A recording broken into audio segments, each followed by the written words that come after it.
the next generation reforms, Sanjeev, and you have been a proponent of a very different form of governance, which is focused on process reforms and ease of doing business. And you personally, you're working on mapping the government and so on. So what do we expect from here? Now, this is a big structural shift that has been brought in on GST reforms.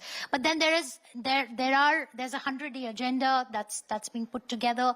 Can you tell us a little bit about the focus areas that are likely to be implemented in the short term and long term? So most of the time when you think of reforms, people like to think about massive structural reforms, one-time big reforms. So the original 1991 reforms, or introducing GST, introducing insolvency and bankruptcy code, or the inflation targeting system, or whatever it is. Basically, those are structural changes because they change the structure of whatever that activity is. However, I have been arguing for many years, as many of you know, that most of what needs to be done, however, is actually process reform. It is some rule number 53, subsection D, some clause C, where 3 words have to be changed. Most of the pain points of business, pain points of living, are caused by these frictions in the system, and India is replete with them. Then there are all kinds of departments, etc., which are defunct.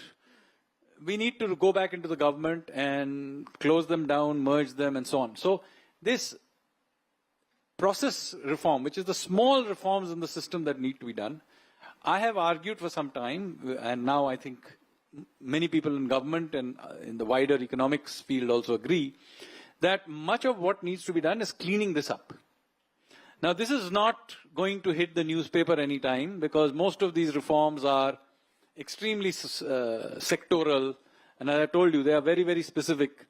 And unless you happen to be from that little sector, you may not care about it.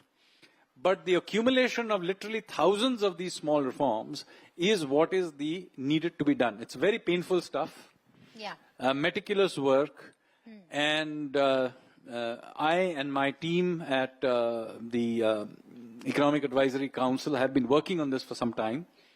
Now a committee has been set up under Rajiv Gaubaji to look into deregulation. But this kind of process reform